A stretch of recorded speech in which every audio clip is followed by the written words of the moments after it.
What's up YouTube? D-Star back again with another tutorial, and today we're going to talk vocal chops, future bass vocal chops like these ones.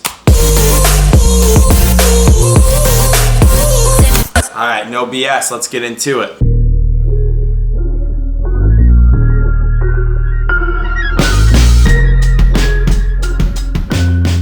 Alright, so let's talk chop here.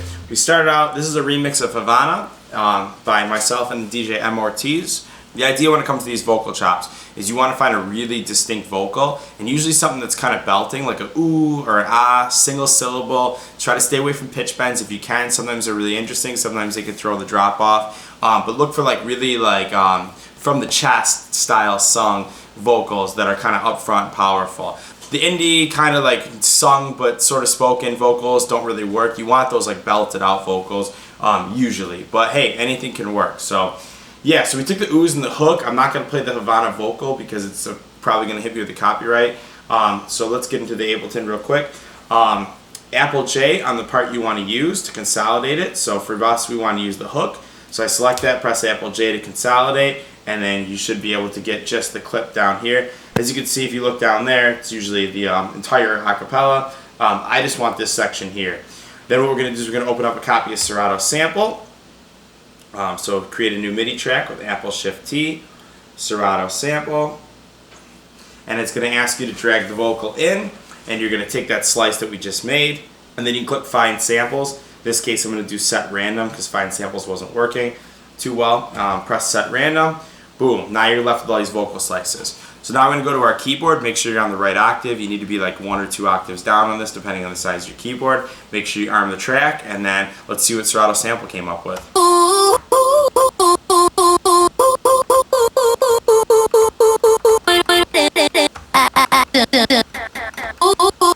Okay, we got some stuff. So what I'm going to do is each note I like, that one's cool, I'm going to favorite it, I'm going to favor it, and by favoring I mean clicking that star right there. Favorite, favorite. And you're going to do that, and then when the stuff that you don't like, you're just going to make sure that the stuff you do like is favorited, and then with the stuff you don't like, you're going to press Set Random, and then it's going to replace them all, and you can go through again and catch a bunch of chops. Now you can do this on a whole acapella, you can do this on 2 lines of vocals that you like, whatever. And you end up coming down with a bunch of sounds that you're going to hopefully happen to like.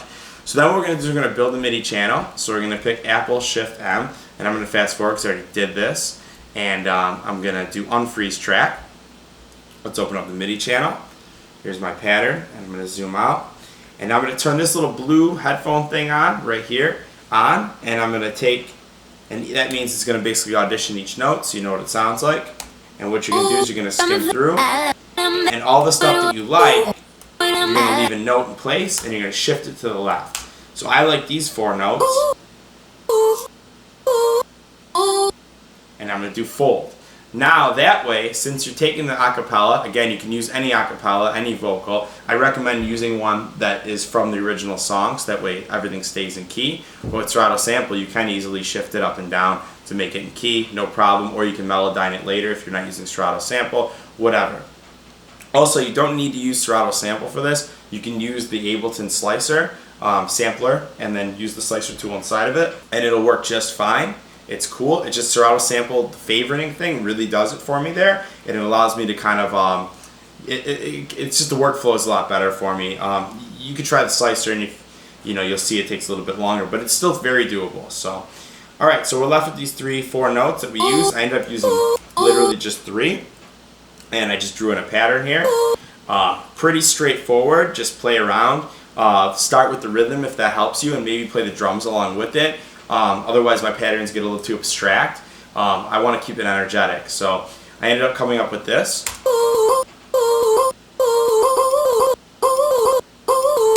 And I thought that came out super dope.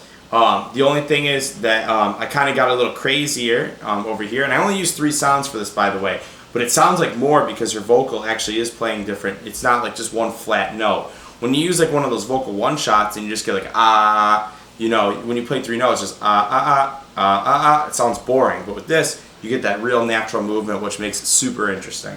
So I've got these notes. I kind of went a little crazy here, and you're thinking, wow, that's crazy. Like that's kind of intricate. Why so much? It doesn't seem that crazy, or it doesn't make sense maybe yet. But I thought it sounded cool, but wait till we process it, it's going to sound even better.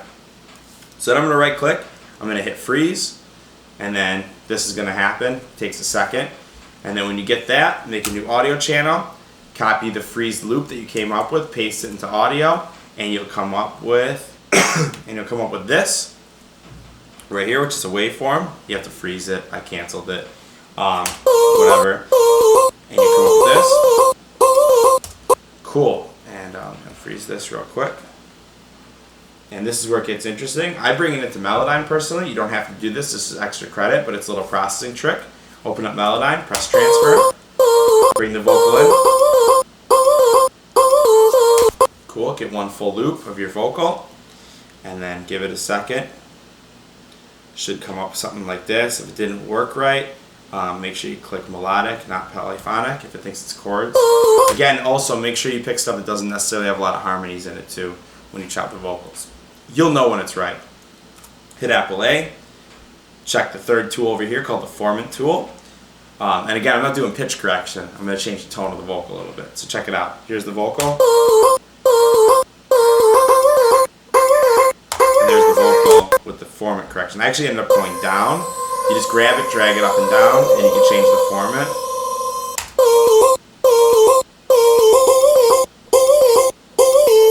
And maybe a little less than that, whatever. And you come up with the, you can kind of change the tonality a little bit, and you can kind of make it a little bit more yours. So I'm going to do that to one loop. I'm going to freeze that loop, and then copy and paste the audio into another channel yet again, which is kind of like resampling, I guess, is the proper term. Cool. So we're left. Now I created this bus, and we're left with this vocal here. I'm going to shut the processing off really quick. And now with the reverb, a bit of OTT on it, a little touch of chorus, sidechain and delay, and EQ, we end up with this.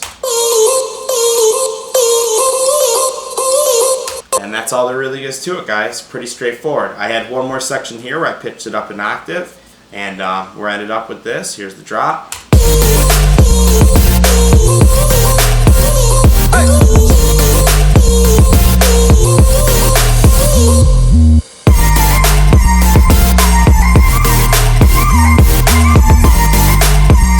That's all there is to it, guys. Super simple. I muted the acapella, so that's not like the full drop, but just so you guys can get a feel. I'm trying to avoid the copyright strike.